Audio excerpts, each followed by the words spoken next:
Next up is go ahead and get out of the bag your head, the seesaw, and two of the, 2.5 by 5. They're a little larger diameter than the 2 millimeters that we had used previously, okay?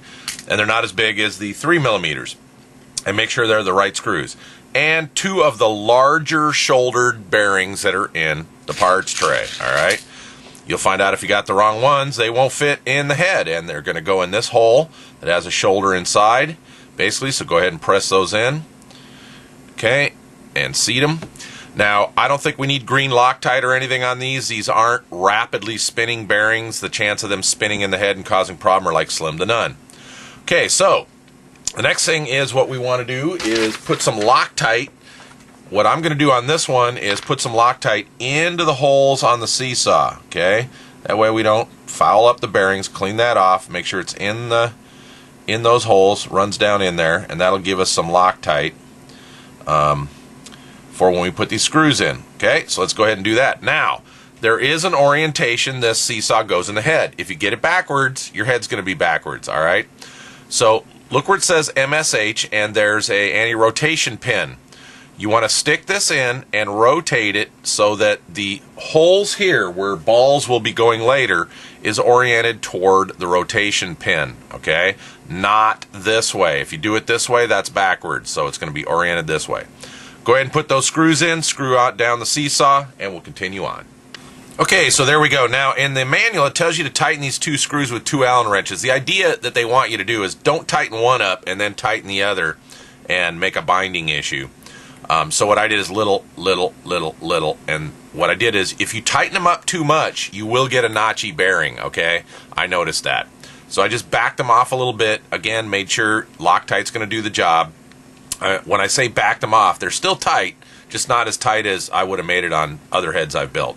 Anyway, what you want is nice and free, okay? If this thing can't move at all on its own, then and it feels bumpy, then you're too tight, so back off a little bit.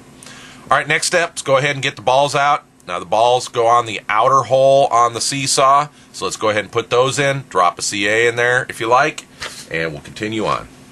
Okay, next step is to start building up the fly bar cage and whatnot. So go ahead and get 4 of the short links out, 2 of the longer all threads. Make sure you don't use the wrong one, which is a shorter. That comes later.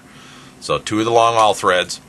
4 of the, 4 of the 2x6 millimeter screws, 2 fly bar cage control rods, fly bar cage outsides. And by the way, one thing I forgot to do when I was building the seesaw was go ahead, 2 of the smaller shouldered bearings, okay, and push those into the seesaw. Didn't show that last step, so I figured I'd show it now. Okay, so with the head as such, what we want to do is go ahead and build our links. Now, way I'm going to do this, and it turns out to be exactly what they're saying, 5.4 millimeter from the inside to the inside here, is have MSH on both sides, okay? If you have it half turn, then it comes out a little over 5.4 millimeters. Again, I did this with a simple ruler, and again, with both MSH, 5.4 on the button, basically. So, go ahead and build those up. You will need to size them using the tool, okay? Get them so when you put one on with the MSH up, whoops, I went too far on that one, that it is free, okay? All right, so get those sized, make sure everything's good, and then we're going to put them on. So go ahead and do that, get those links made up, we'll come to the next step.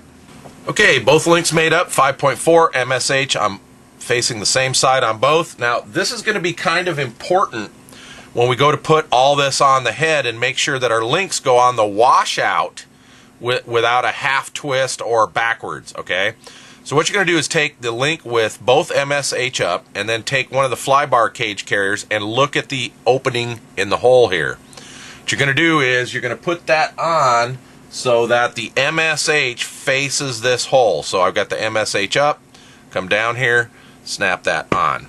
Okay, what that's going to make sure is when we go and put our fly bar cage and everything on the head, when we go to snap these on the washout, they're not backwards and we've still got our 5.4 millimeters. So do the same with this one.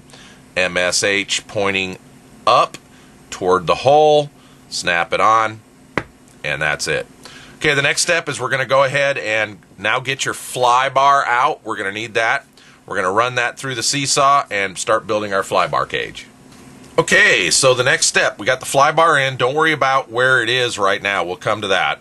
The next thing we want to do is take one of the fly bar cage sides. Note the orientation. Set screw has and there's a shoulder that goes on the outside, okay? And there's a flange here on the inside which will rub on the inner race of that bearing. So let's make sure we get that on correctly, which would be like so. Oops, fitting a little tight here. There we go. I had to pass where the machining stopped. You might want to take some 600 and clean that up if you're having a problem pushing that on. Anyway, so now if we've done this right, what we got here is you'll see the ball on the seesaw and the anti-rotation pin. Turn the head over, ball, anti-rotation pin. All right, if we've done everything right so far. Now here's going to be the important part on how we want to build the cage. The hole in the seesaw or the fly bar cage should be away from this ball. Okay, so when you screw this arm, let me stand the head up here. When you screw this onto the fly bar cage arm, make sure that the hole is away from the ball here. Same thing on the other side. Hole away from the ball. Oh, I'm sorry. Yeah, hole away from the ball. Sorry, that way. Hole away from the ball. All right, this will make sure that we put these on right so our links will go on the washout correctly. So let's go ahead, put 2 screws in, get those on. We'll come back and continue. By the way, one of the reasons for the hole here is so you can stick an Allen tool into that hole, and then it allows you to tighten this up. So what I'm going to do is hold the head upright. I want those holes to both face up. It doesn't really matter, you know, if you want to be picky about it, but I'm going to try and tighten these up so the hole faces up on the fly bar cage. That's what that tool's used for. It allows you to tighten that really well. Anyway, quick tip there. Okay, so there we have it. Again, if you got this right, back up now if you don't. Anti-rotation pin, ball. Okay? When we got the cage done, we snap the links on so that we've got the hole that holds this from turning while you're tightening this screw on this side in relation to the ball and on this side in relation to the ball. If that's correct, the MSH printing on here should be toward the hole. MSH printing here should be toward the hole. This makes sure when we put it on the washout, we don't have a backward link or have to make a half turn. Okay, additionally, I didn't point this out, but probably want your set screws sitting on top. So make sure when you mounted these, you didn't have this arm here upside down so your set screws are on the bottom. Now we're going to take the second side, set screw on top, and I'm probably going to have a burr. Nope, there we go. All right, we're going to put this together. We're going to take 2 more of these screws, Loctite them. Now when you tighten this up, what you want to make sure is eyeball down as best you can down the fly bar cage and make sure that you don't have, you know, this off angle with the other arm here. So this arm and this arm should be basically line up with each other. So sight down, make sure you don't have a twisted fly bar cage, okay? You shouldn't, just putting it together this way, but double check that you don't. All right, so go ahead and do that. We'll come back and review. Okay, so let's review.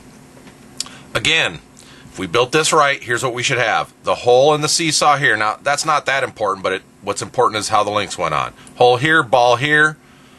Hole here, ball here. Actually, I had mentioned something about set screw being on top, but I realized that this has set screws on both sides of this, so that's kind of cool.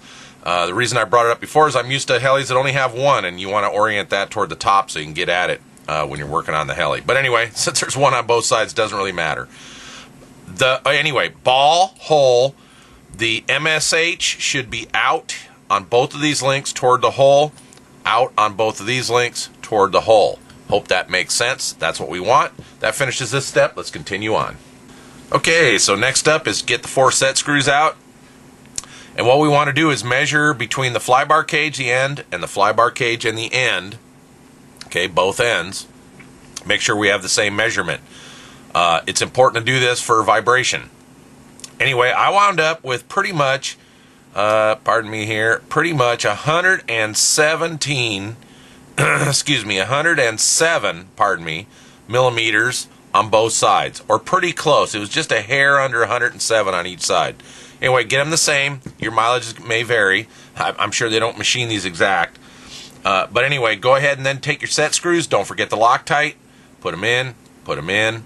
All right, I would do this, so don't tighten one down and then tighten the other. Snug it, tighten, tighten, tighten, tighten. That way you're not doing anything weird to the fly bar. So let's go ahead and get those Loctited and in. By the way, real quick, something I noticed was I had a little tiny bit of end play with the cage and the seesaw. We're talking a tiny amount. Pretty much, I wouldn't worry about it. But one thing you can do is get one side tightened and then squeeze the cage together a little bit. This flexes the aluminum just enough, and then go ahead and put one screw in, snug it, and I was able to get rid of my end play doing that. All right, so just an idea. If you've got that problem, personally, I wouldn't worry about it, but it helps get rid of that if you want to. If you have a little small spacer washer, you can go ahead and do that too, but I'm not sure how the tolerances work out on this, but I needed to squeeze mine just a hair, okay, and get the cage tightened up, and that got rid of my end play, as you see. Okay, no end play. Perfect. All right, that's it. Let's go on to the next step. Okay, next step is to get out the paddles. Now, something interesting I noticed is these are the same Gorilla paddles, programmable paddles that I've used on my 450s. In the parts you had were 2 brass weights. These are the weights for these paddles. I am going to put them in for now, all right? And because I want some stability the first time I fly. I know how aggressive this heli can be, and I want them in, so I'm just going to push them in. All right, so the next step now is to go ahead and screw these on to the fly bar. What you want to do is screw them on until you just start to see, or they bottom out. If you start to see a bulge in the plastic, you're screwing them on too tight. All right, and then what we'll do is we'll get them lined up with the cage, okay, so that they're like this, not like this or this, okay, lined up with the cage. And you'll do the paddle on the other side the same way. Also note, let's look down on the head. Rotation of the head as you look down on it is clockwise, all right? Want to make sure we got the paddle on this way, so as the head turns, we got the leading edge of the paddle this way. If you've got it backwards, which I've seen people do, not good. So head turns clockwise, this will go on this way.